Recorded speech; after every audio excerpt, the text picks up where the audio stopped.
Hi, welcome to Stanlib's weekly economic podcast. My name is Kim Innings and I'm the chief economist within Stanlib.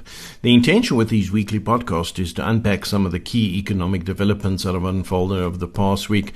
And if I look at the data that came out last week, not a huge amount of information, both locally and internationally. We did have South Africa's manufacturing data for the month of May.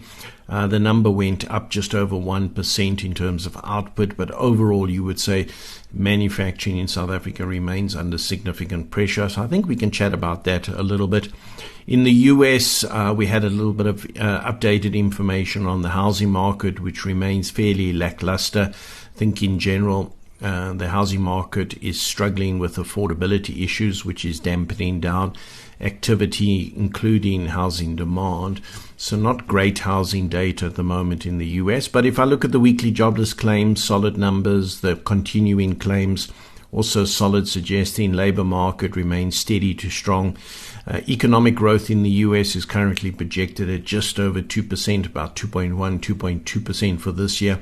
That is slightly below the 10-year average, which sits at about 2.4, 2.5%. But at just over 2%, that's decent growth. And so the focus is really on getting US inflation under control. And with the oil price going up to around about $75 a barrel and the ceasefire in the Middle East collapsing, there is renewed concerns about the resurgence of inflation in the US and the necessity for the US to increase interest rates before the end of the year. So it's something we're going to be paying very close attention to. We'll obviously be looking at the upcoming update on US consumer inflation, but I think the important indicator is what's happening to the oil price in response to the collapse of the ceasefire and whether or not the Strait of Hormuz is effectively closed or whether they can come up with some alternative negotiation. So not a huge amount to discuss this week. I think we go through the SA manufacturing data and then we'll pick up on US consumer inflation and the oil price in a week's time. So let's talk about South Africa's manufacturing data for the month of May. The info was released last week by Stats SA, and during the month, production rose by 1.1%, which is an improvement relative to the decline recorded in April.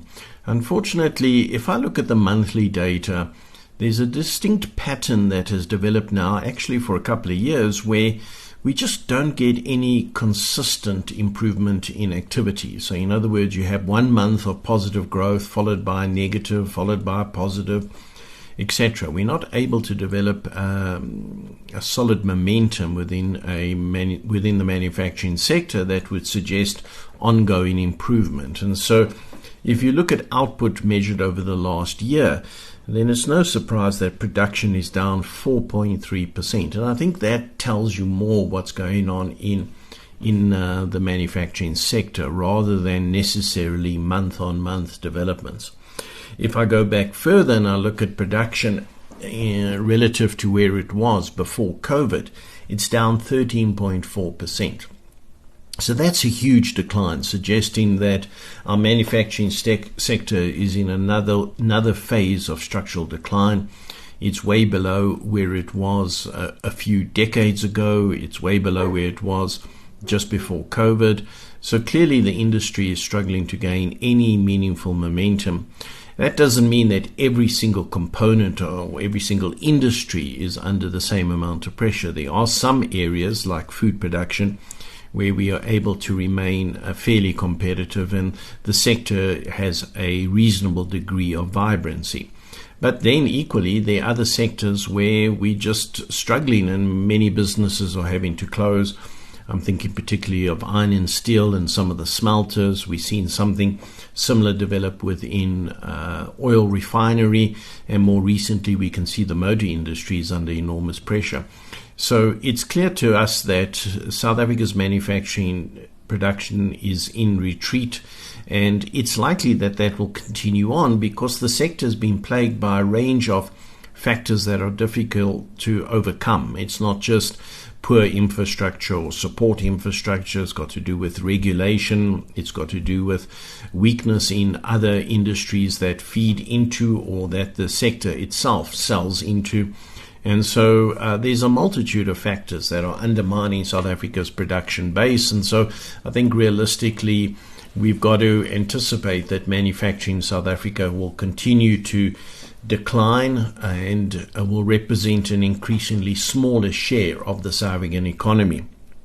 In fact, if I go back a couple of decades, manufacturing got to about 22% of South Africa's GDP, whereas today it sits below 13%. That's a meaningful pullback in production, and I think that trend will simply continue on. And so we've got to find other ways to support the economy. The obvious areas that we need to spend a huge amount of time boosting is the construction sector in South Africa and then the mining sector. And I think there is a road to success within those two sectors, certainly an improvement relative to where they are now. And hopefully, as we improve construction and mining activity, it will have a knock-on beneficial effect for manufacturing. But as things stand, I think South Africa's manufacturing is relatively uncompetitive. We've increased imports significantly. We've become highly import intensive, including from Asia and China specifically, and very difficult to reverse those trends. So I think over the coming years, we're going to see South Africa's manufacturing remain in a structural decline, and at least in the short term, I think it's going to struggle to contribute positively to South Africa's GDP without a significant intervention in terms of policy, in terms of support from infrastructure development, and in terms of growth from associated industries. That's all from me for this week. Hope it makes some sense, and we'll catch up again next week. Please remember that STANLIB Asset Management is an authorized financial services provider in terms of the FASE Act. Also, this podcast should not be construed as advice.